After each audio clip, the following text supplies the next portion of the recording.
Hi, and welcome to this live reading of The Embers We Seek, a Rebel Princess serial prequel, War of Giants, by Acacia K. Parker, and this is hosted by Itsy Bitsy Book Bits.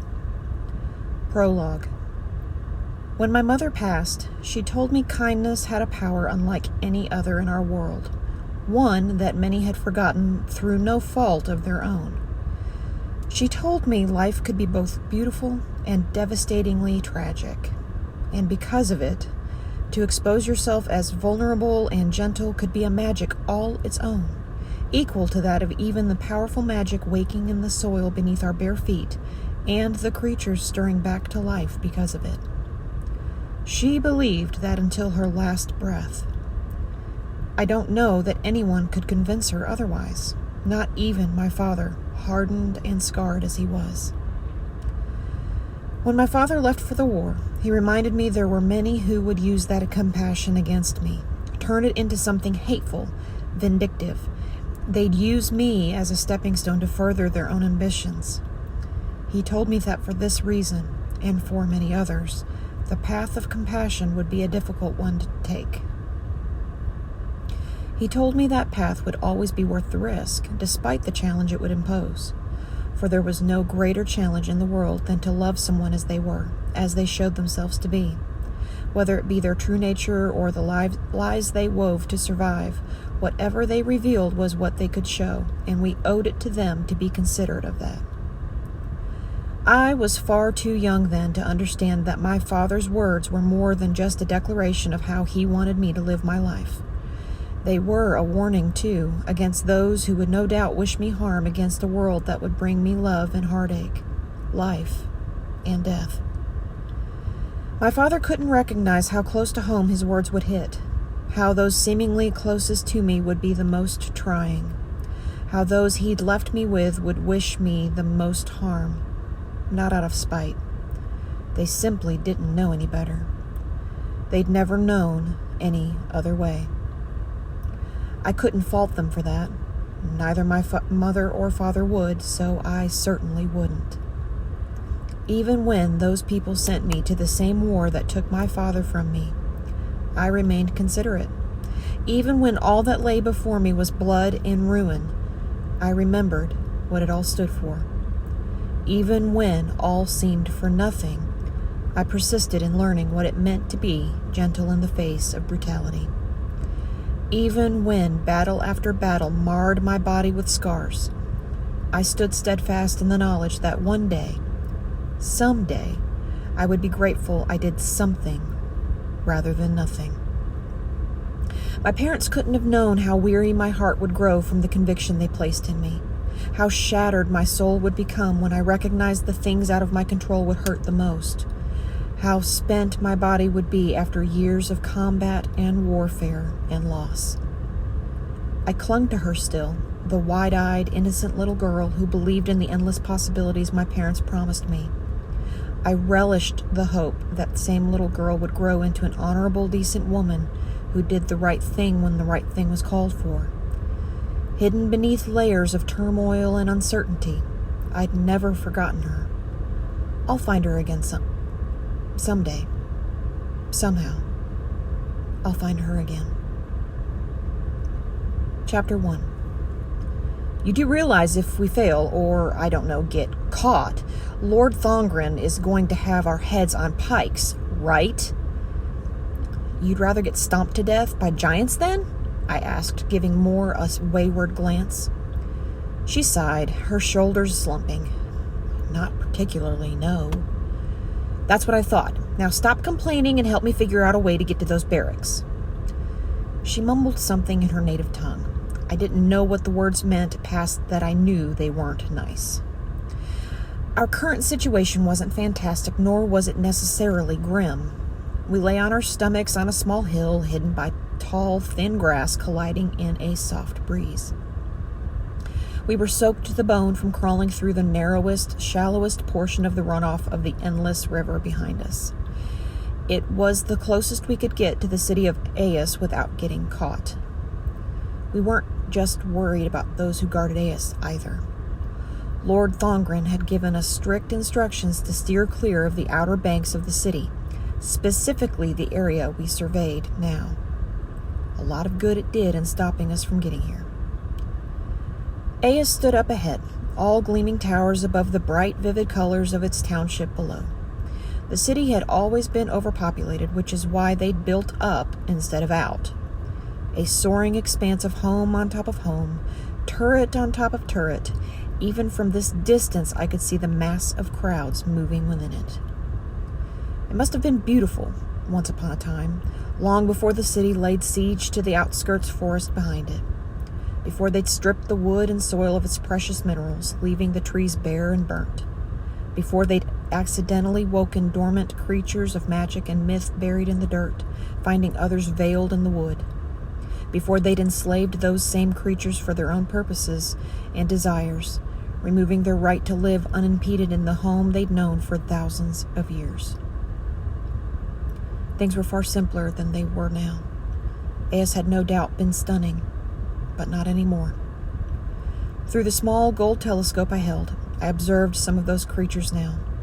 Huge, multicolored giants surrounded the city, chained in place to act as the city's wall where none currently stood. They also held colossal weapons meant to destroy any who got too close. There were others below them too. Hippogriffs, trolls, panthers, and bears. I couldn't see the shackles that kept them tied in place, though I knew they were there. The whole Sortis army did. "How much faith do you have in that goblin who gave you this information?" Moore asked beside me. I didn't miss the sternness in her guttural and somehow womanly voice. Considering how much I paid him, quite a lot. "They like to lie, Wren."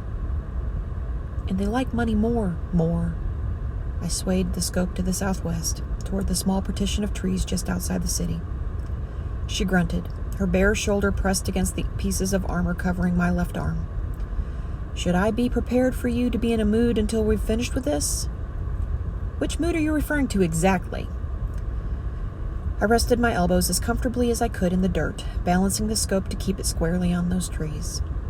They were some of the only ones Aes hadn't touched, their massive roots lifting high before plunging back into the rich soil. "You're serious, one." I harumphed, my breasts pressing tightly against the breastplate I wore. I thought I was always serious. "Regrettably, yes, you are," she offered dryly. That had me laughing despite the fact this was far from a laughing matter. None of this was, really. Not the reason why we were here, or the lopsided barracks which had been built into and from the massive piper trees ahead. Not the plains between where we were and there, or the complete lack of cover which we desperately needed to get there unseen. Frustrated, I handed Moore the scope. I kept my eyes on the field ahead and on the blur of giants in the distance and the haze of creatures at their feet. If the goblin's information is reliable, then the sorceress who controls the chains of those creatures lives in those barracks. I reiterated what I told her earlier. I waited for Moore to say something while she peered through the scope we'd shared often during our time together. Too focused, she didn't offer an immediate response. "All we have to do is keep her busy long enough for Ember to undo the magic around those chains. Give those creatures a chance at freedom so our forces can get into Aes without getting slaughtered," I added. Moore lifted the scope a little higher. The gold glinting in the afternoon sun, her plump lips set into a thin line. I watched her jaw tense, release, tense again. You'd never know how imposing she was lying here as she was. Once she stood, that lie wore off rather quickly. Taller than any man in camp, everything about her had been built for war. Her well-defined arms covered in various designs she'd painted on herself. Her thick, bare thighs beneath the long loincloth belted around her waist. Her boots wrapped around her calves and her chiseled nude stomach, along with the rigid top she wore to cover her breasts. The extensive bow and arrows, the only ones she could wield due to their size, strapped to her back over a bushy, pelted half-cape, certainly added to it, too. I saw her frustration grow the longer she looked through the scope. I didn't blame her for it, since I felt it, too. This was the closest we'd gotten to Aeus in the entirety of the war, a feat even my father had been unable to accomplish. To be this close and unable to ascertain a way to get closer without killing countless innocents along the way was beyond exasperating. Most of us who had been drawn into this war were passionate about what we were doing. We were trying to free creatures who had no business being used as they were. We wanted to end the tyranny of the oligarchy of lords who'd grown wealthy from the exploitation of the land and its riches while the rest stayed poor and weak. More, though, had reasons far beyond the norm. I recognized them often, as did the men and women who fought with us and for us. I guess being one of the last of her kind did warrant her ardor. Though the name of her people had been lost to the vast histories of the land of heroes, I know she'd searched for it plenty.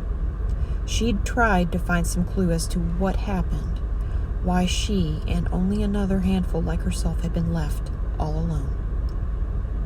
With an audible sigh, Moore collapsed the scope. Her dark stare roamed to the pebbles and dirt beneath us, back to the swaying grass blades clicking against each other in slow succession. "Our chances are that bad, huh?" I asked with a lifted brow. She shook her head, letting her chin fall to her chest. "Even if we managed to make it across the plains without getting caught, which is a slim feat, Wren, my arrows and your sword will hardly contend with someone who has the use of that type of magic. Like I said, we don't have to overpower her, we just have to keep her busy. Which brings me to my next point. Ember has come a long way in tapping into the magic she has, but you and I both know when it comes down to it, she panics. She has that right. She's still learning. She's not a soldier like us," Moore interjected firmly. "We can find another in camp, someone who are all apprentices, Wren. They'd stand less of a chance than we do," she cut me off. Again. "Besides, we don't have time for that. If we're going to do something, we need to do it now. Lord Thongren is sending the first wave tomorrow at mid-morning." I grumbled at the memory still fresh in my mind. Moore and I had been called to the command tent to hear our orders earlier that morning. More specifically, orders I would be instructing my soldiers on in regards to our initial assault. The conversation had quickly become more than just a heated debate. It had turned into a screaming match, one I'd lost on the basis of being lower in rank, which he was more than happy to use against me. His plan was simple. He wanted to launch a full-scale frontal assault on Aeus. The first round of troops would be used to wear down the enemy's front lines. When done, the second wave would be sent, demolishing those who'd survived the initial attack. The idea would then be for them to move throughout Aeus, traveling toward the spired castle in the middle of the city where the lords were said to be held. This would, of course, hopefully mean we would overtake the castle and thus claim our victory. There were several problems with this so-called plan. Several obvious ones I knew Lord Thongren saw but refused to heed. The first, we didn't have the numbers to launch that kind of attack. Not even on our best day would we be capable of breaching Aeus's outer ranks with a frontal assault. The second, giants were nearly impossible to kill. Their skin too thick to pierce with regular weapons. We had to rely on those capable of using magic to take them down, and we had very few in that regard. Even fewer who were able to tap into it the way the sorceress of Aeus could. On that front, they had us beat, and we had yet to figure out why. The third, if we somehow managed to get through, the casualties would be enormous on both sides. Countless innocents would be killed, men, women, children, and soldiers, along with the creatures of magic and light. None of them needed to die, and I certainly didn't march into battle with the intention of losing those I led. I went in hoping I'd done everything I could to ensure a victory that would get them home alive. Very much alive. That also entailed keeping those we'd set out to free alive as well, including those in Aeus who didn't have a voice in the upcoming battle. I wasn't naive, though. I understood why Lord Thongren believed it would work. The last thing Aes expected from us was a frontal assault, especially after we'd played it safe for most of this war, which is why it had taken us so long to get here. In a constant game of push and pull, Aes had been unfailing in one thing, pushing us back further than we could push them. Until recently, that is, thanks to some unconventional tactics Moore and I had started suggesting. "Where'd you just wander off to?" Moore asked, her vehement eyes on mine. They were always more profound when she had her sapphire black strands pulled back. This side of her head was shaved up to her temple and down to the nape of her neck, a tradition she said her mother had passed down. "Nowhere important." "You're a terrible liar, you know that?" "It's never been one of my strong suits, has it?" I exhaled, blowing some loose strands of my peachy blonde hair off my face. "I guess that's what makes you such a good captain." She hit my back, and if it weren't for the armor, it would have hurt like a son of a bitch. I mumbled. "Let's head back. We can't do much more here other than get caught." She strapped the scope to her belt. She was right, of course. She always was, which I hated. It also happened to be the reason I'd chosen her as my right hand, the person I brought in on all my half-brained schemes. She was the one I trusted above all others to be honest with me, even when that honesty meant taking a step back and starting from scratch. "After you." I nudged my chin toward the way we'd come. I watched her go, keeping low when she reached the bottom of the hill to avoid being seen. She waded through the shallow waters of the endless river, reaching the other side without looking back at me.